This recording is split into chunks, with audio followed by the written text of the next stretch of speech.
Alright guys, so today I'm going to talk about the two of the best tests that can be used to determine whether a series converges or diverges. The first test is the direct comparison test, and the second one is the limit comparison test. Alright, so let's first look at the direct comparison test. So what exactly is the direct comparison test?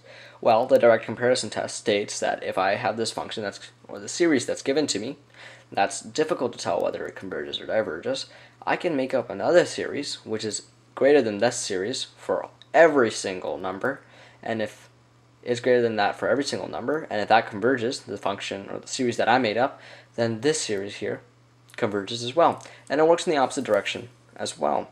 So if I'm given this series, that's very difficult to solve and tell whether it's divergent or convergent, and I find this other series that's less than this series, then for all numbers, and that series that I found is divergent, then the series that's given to me is also divergent. Alright? Now let's go on to the second test, which is the limit comparison test.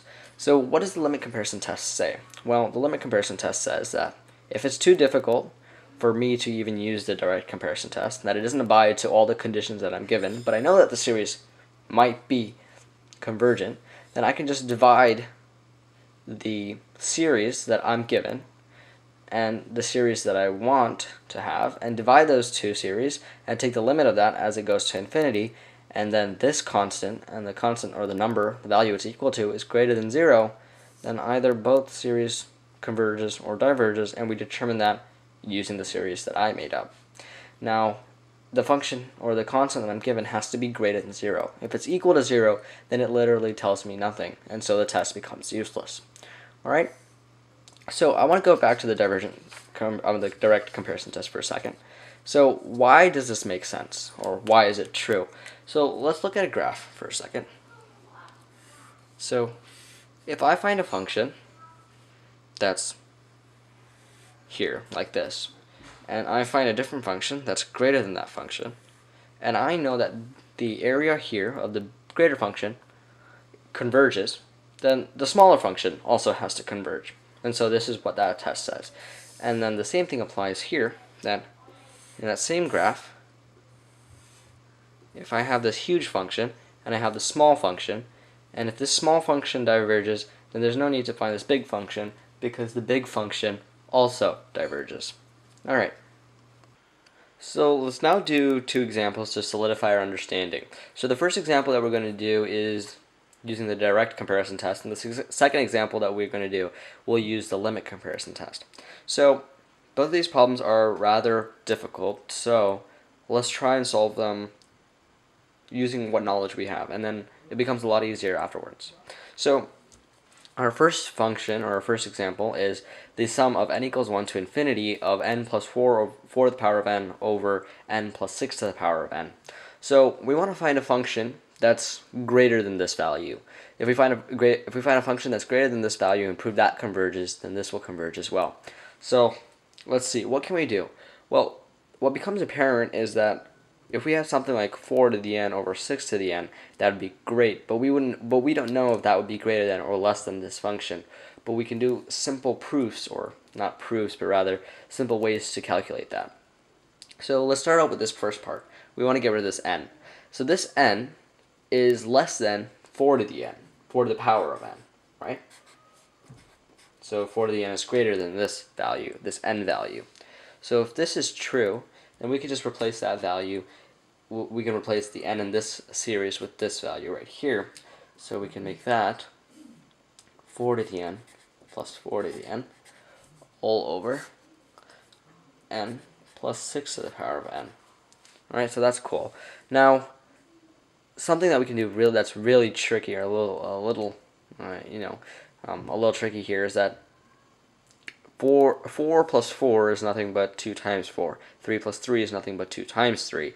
So 4 to the n plus 4 to the n is nothing but 2 times 4 to the power of n over n plus 6 to the power of n. So that's cool. So now that we've gotten rid of that, now we want to get rid of this n.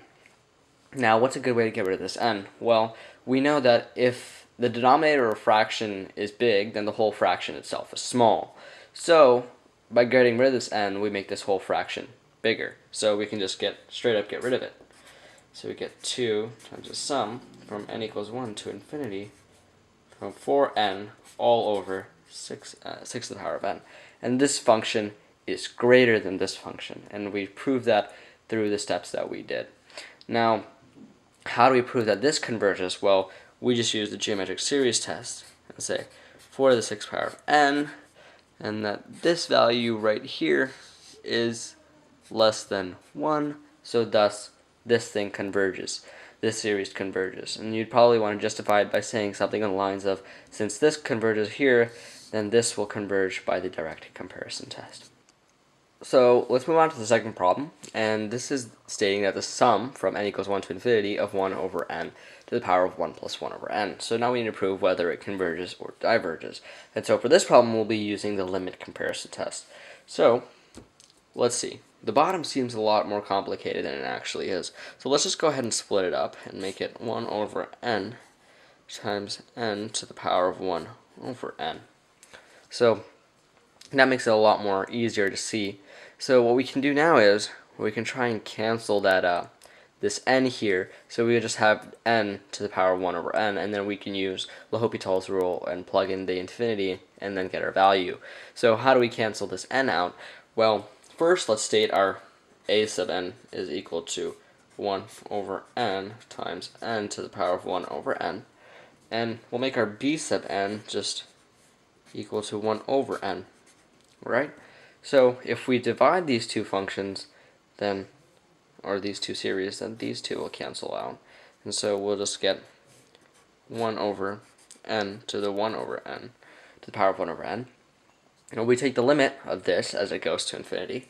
So the limit as n goes to infinity of 1 over n to the power of 1 over n. And you'll see on the bottom we'll get infinity to the power of 0. So by L'Hopital's rule, this denominator here will equal 1. So we'll just get 1 over 1, so which is just equal to 1. And we know that 1 is greater than 0. So either both of these series converge or both of these series diverge. So how do we tell which one diverge? How do we tell whether they diverge or converge? Well, we'll use our b sub n, or the function, or the series that we made up. So does 1 over n converge or diverge? Well, we know that this is a harmonic series, so we know that this diverges. So if this diverges, so we'll just write this diverges. If this diverges, then we can state that this diverges by the limit comparison test. And so that's how we use both the direct comparison test and the limit comparison test. And so that's going to be it. And if you guys want more practice, I'll put a few links on the bottom and the description below to a link to a worksheet, as well as a few more notes if you guys still need some more help in understanding this. Alright, so I'll see you guys in the next one.